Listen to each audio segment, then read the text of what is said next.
Welcome to Teapot Genies. We're at the female factory at Parramatta, and Judith Dunn of Pastime Tours is going to take us on a tour around all the historical buildings.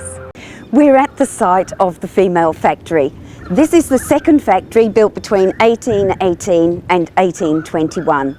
The first factory was on Jail Green and the women were housed above the men's jail. That became very dilapidated and they decided they needed to build a large stone factory here to secure the women in the colony. There are some remnant buildings around here that I'd like to point out to you.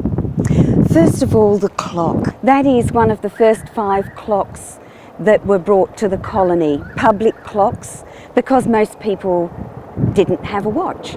To keep everyone on time, they brought in those public clocks. And it shows you the significance of Parramatta that 2 of those 5 public clocks ended up here in Parramatta.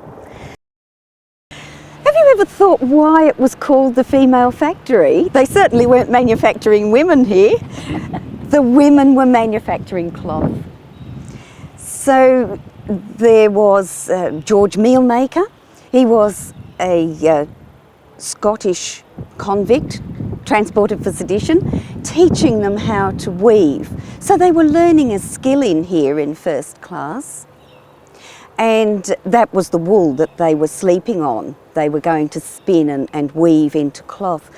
So if you look up an encyclopedia for the word Parramatta spelt with a small letter P, it's the name of the cloth that was manufactured here. Queen Victoria actually said for the first 6 months of mourning for a close relative, it would be very suitable to wear a dress made of Parramatta. So a fairly coarse cloth. But just imagine how they felt. Look at the wall. I'm sure they must have gazed at that wall, dreaming about getting over it, because outside was freedom. And that was the perimeter wall that was keeping them in. They could hear their children over the wall in the orphanage, but they couldn't see them or speak to them. And a very high and secure wall, but they did manage to escape at times.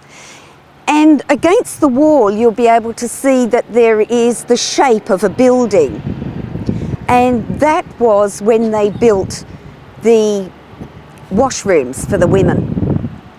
When this became very full and the women were being taken down to the river to wash, they were frightened they were going to escape.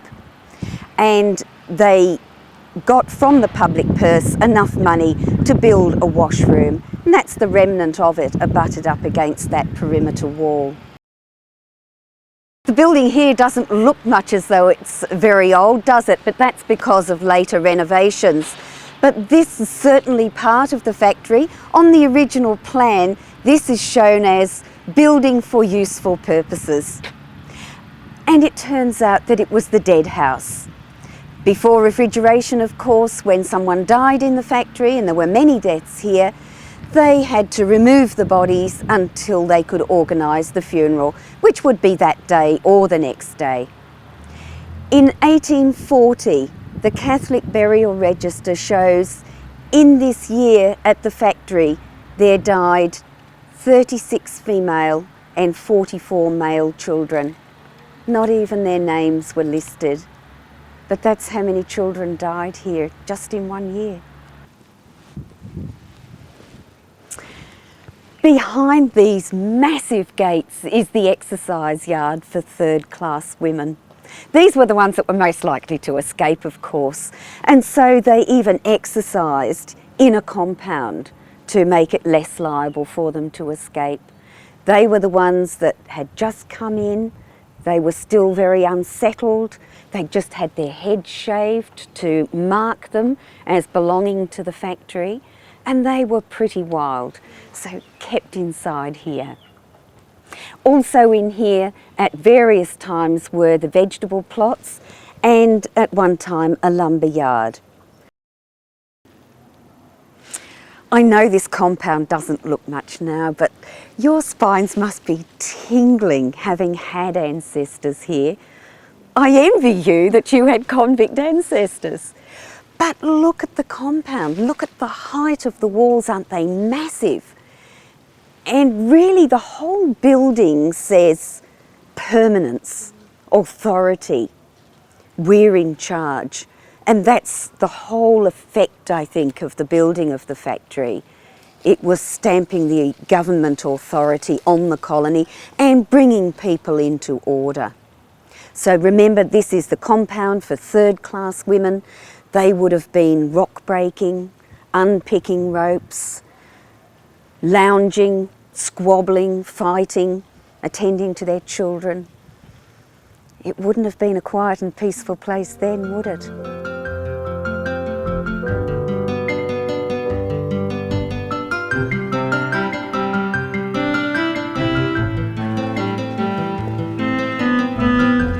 These buildings in front of us too are remnant buildings from the female factory.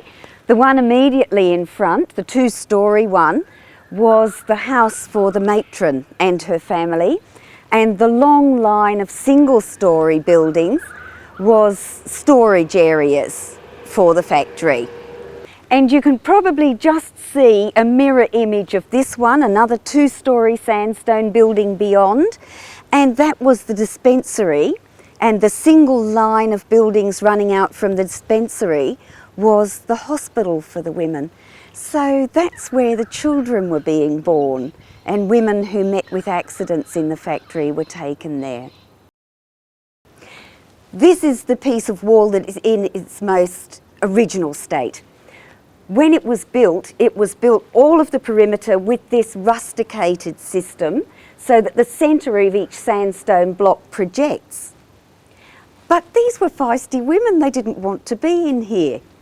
And the authorities found out that these made perfect finger and toe holds, and they were escaping with great regularity at night.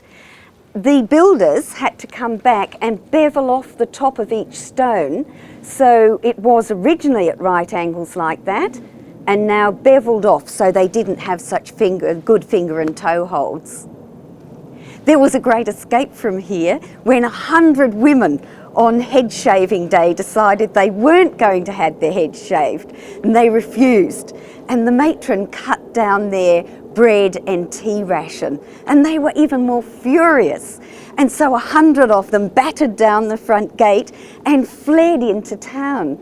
And the constables and the military were called out with fixed bayonets to round them up and bring them back in. And the shopkeepers didn't want them in their shops, so they threw out bits of food and clothing.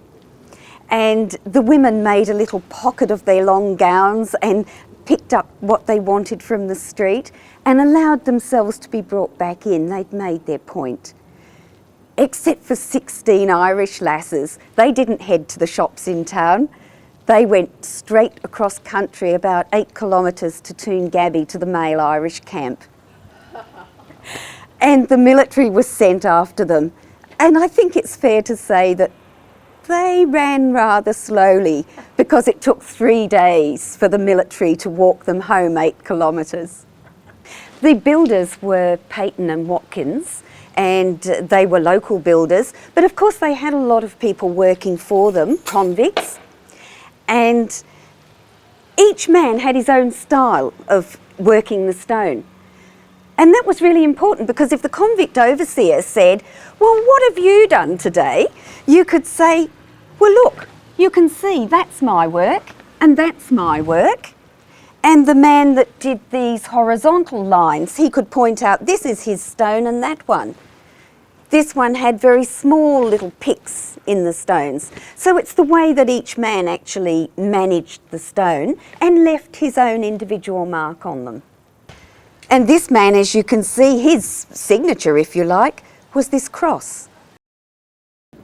By 1848, the transportation system was coming to an end, and they realised there was no longer going to be a need for the female factory. So those that were able, capable, were sent out to work, and those that were too feeble were kept behind. This closed down as the female factory. They demolished the building and reused the stone to build Ward 1 Lunatic Asylum. but that's a whole nother story.